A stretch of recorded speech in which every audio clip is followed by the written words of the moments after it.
you'll notice that underneath that, you've got some due date. Now, the way that I set it up, you just need to look at your syllabus, and Mr. English will go through it with you after I finish. You need to take a look and see what the due dates are. For the course that I set up, the first due date was September 21st, and on that date, the first 4 sections, the homework was going to be due. And it tells you how many days that's away. Now, you can see right on the right-hand side, this will give some progress. Now, you'll notice it says I've got an overall score on my first assignment of 14.3, but you haven't even started yet. That's because I've already used this to demonstrate to somebody how it works. So yours will have 0 progress when you start. Now, the announcements is where the instructor will communicate with you. So he wants everybody to have some information. Like, for example, when it's time to do the first chapter test, he may send out an announcement. On this day, you must have finished your chapter test. If the college was closed, they may give you an announcement just to remind you the college is closed, but you could continue doing your math homework and your quizzes if you've got access at home. Now, underneath, I gave this as the first announcement, welcome you to college algebra, and then telling you what to do first. What would you do in your first week? That means this coming week, what is it you need to be doing? Well, in order to give you instruction, we've got on the left of the page a menu. These are folder names, and this is your access to the folder. Now, the first folder is the dashboard, and you can see what's on the dashboard. It will change as the due dates change, the homework listed there will change, and the announcements may change as well. Now, click on the second folder, Read Me First. Now, if you look at the Read Me First here, you'll notice there's a little X next to it. If you click that, it just expands it to the whole screen. If you've only got a small monitor, you may want to use the whole monitor to see it. If you want to see the menu, just click it again, and you're back to where you were before. Now, we've got a kind of wide screen here, so we can clearly see everything as well as the menu. But smaller screens, that print's going to be smaller to fit on the screen. Now, before you begin, you're going to be downloading what I call plugins. There's 2 products of Adobe that you will need to use. The Adobe Reader and the Adobe Reader, and you also need Apple Flash software. So click on the link Browser Check.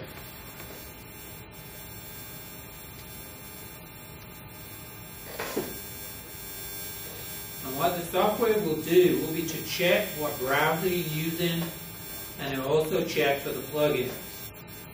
Now, it used to still load Apple's QuickTime, but it looks like that's gone away now, and just the Adobe products, Flash Player and ReadMe. If either of these are not on your computer, for example, if you get a new computer, it's not going to come with it. So we got a new instructor computer in here, so I had to go back in. And what it said on the right of the screen is install now. So each of these products is a free download. You may want to watch, it tries to load McAfee products as well, so just look at the screen before you click download. If you've already got your own virus software, you don't need McAfee, then unclick that, and then just download the Flash Player and the Reader as needed. Now, when you've done that, you click Done, and you're back to the README file. The next thing, click on How to Enter Answers. Now, what this is, you're going to be entering answer keys. When you do your chapter test, it's going to be open response. They're not multiple choice tests. But when you do the homework and any quizzes that you may have to do, you're going to be entering an answer key. Sometimes it'll be multiple choice, where you just click on which of the answers you think is the correct one, but mostly it's an answer key. So this little video clip is to give you some instructions how you're going to enter the answer key using the MathPal. So you would click on just watch the tour, and what you'll see. Math Excel Player window. This window is where you practice, do your homework assignments, and take tests. Now, it will give you. Window shows the question you're working on. We're not going to go through the whole thing, otherwise this class will take forever. But I would highly recommend you do this. It seems to me there are two kinds of people. You buy a piece of electronic equipment, and you mail, you go home, and you plug it in, and you start looking at it. You never look at the manual. Other people, I'll read the manual from cover to cover, and then I'll start looking at how I use the equipment. So whichever group you fall in depends on whether you're actually going to watch the tour. If you really want to get all your ducks in order and make sure you understand what you're doing first, watch the tour. If you think you can pick it up as you're going along, and many students do, then you don't need to watch the tour. So that's just an option. Now, there are some people here that are missing the orientation, so they don't see the syllabus that Mr. English is going to give you. So this is where they could get the syllabus. Click on syllabus, and this is the syllabus that I would have given them. And you can see you have the option of printing it out, which is recommended. Now, when we go through the course material, you're going to do 4 things. You'll study the work. Now, what I want you to keep in mind here is, if you were doing a face-to-face class, how many hours would you be in the classroom? And in that time, would you do any of the homework assignments? Probably not. You would come to class for an hour and 50 minutes twice a week. Now, you've chosen the online class for various reasons.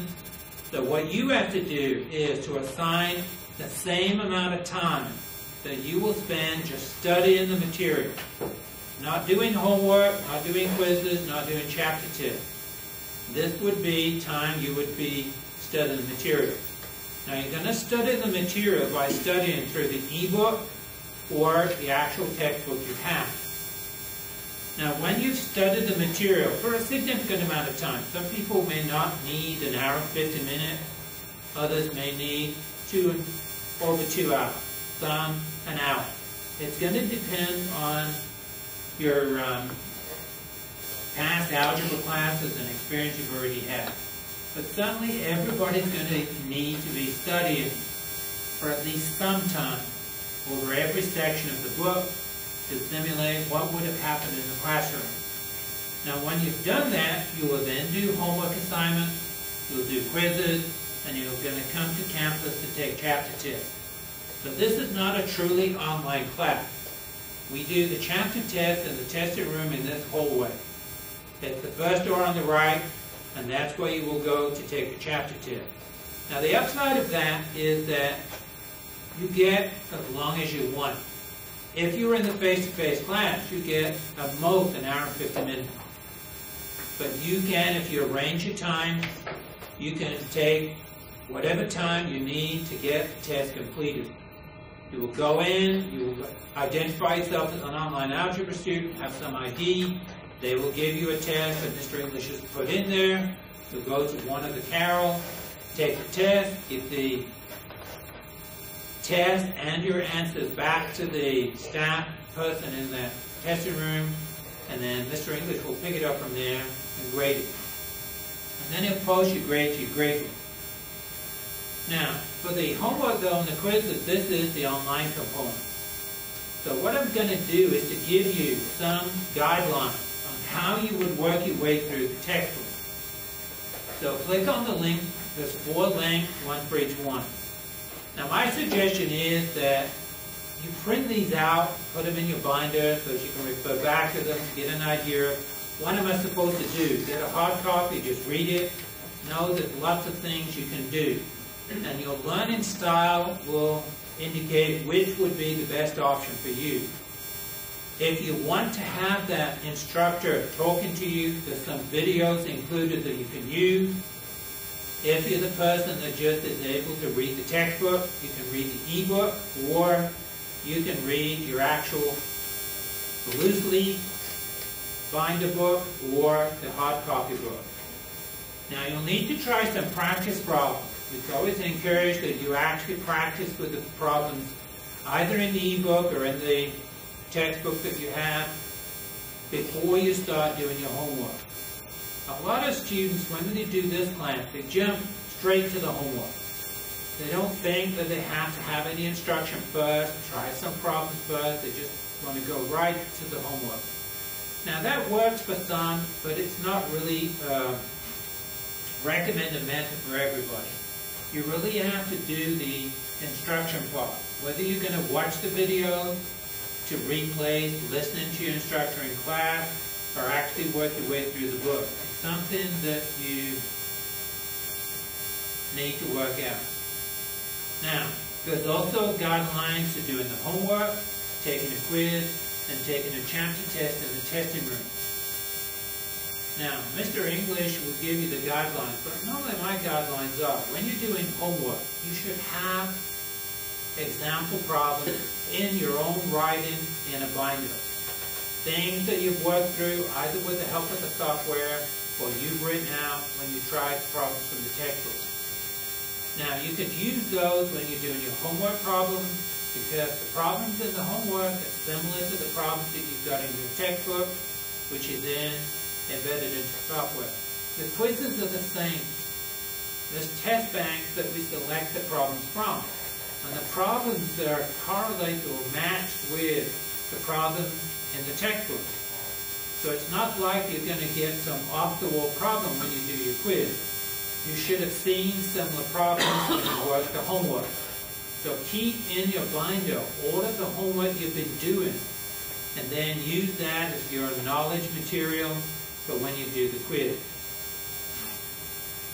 Now, the homework, well, let's go to a few other things before we look at homework and quiz. In the menu down here, you'll see the very first thing you need to be doing is studying the material.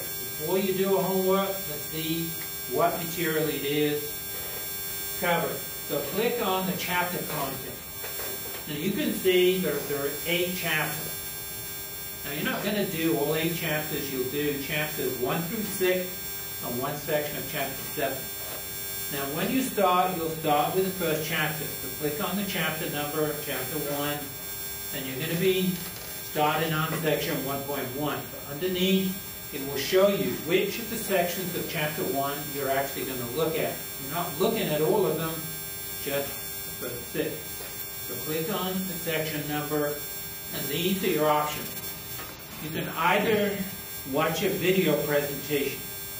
Now if you click on this, you'll see that there are 11 examples. These 11 examples are exactly the 11 that you will see in the textbook.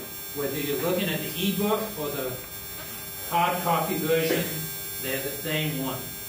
Click on the example number, and this is one of the authors, and she's going to be, this is Judith Penner, and she will go through X represents the first the example that's actually in the text. And it indicates the direction with respect to the y-axis. So this is really more related to a learning style. If you need to have that audio as you're looking at the problem, this is a good thing to do. Just go through the examples, and she'll work your way through all the 11 examples that you have in the material, section 1.1, and then you're ready to try some problems. Now, you may think, well, I'm not just going to go through and listen